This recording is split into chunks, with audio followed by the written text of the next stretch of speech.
آخری دفعہ جب حضور کے ساتھ مجلس یہ سوال و جواب ہوئے تھے تو ایک نائجیریا سے دوست کے سوالات 2 ہو گئے تھے، 1 رہ گیا تھا۔ اس میں انہوں نے یہ سوال پوچھا تھا کہ رشین نے چند سال قبل ایک سی بیبی پکڑی تھی، جس سے یہ بات معلوم ہوئی کہ اٹلانٹک کا کوئی گمشدہ شہر بھی تھا،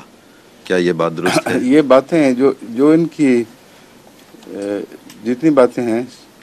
ان میں زیادہ تر تو یہ جو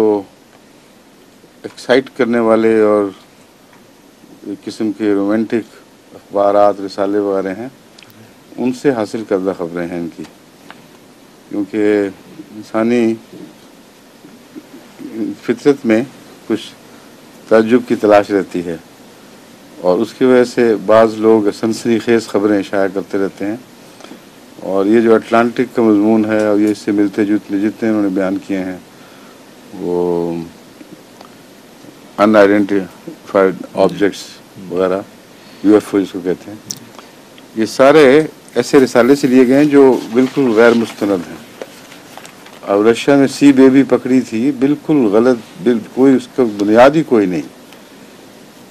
اور اٹلانٹس کا بھی کوئی وجود نہیں ہے، ایک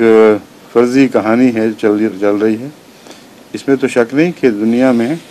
کئی ایسے شہر ہوں گے جو غرق ہو گئے ہوں گے، زمین میں بھی دفن ہو جاتے ہیں، سمندر میں بھی غرق ہوئے ہوں گے،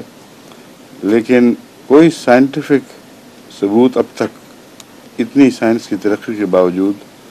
ایسا حاصل نہیں ہو سکا جس میں کہا جائے کہ ایک بہت عظیم الشان شہر اٹلانٹس مینوان اب تک زمین کے نیچے سمندر کی تہہ میں دفن ہے۔ اور اس سے پھر اور بھی عجیب و غریب باتیں منسوب کر دی جاتی ہیں۔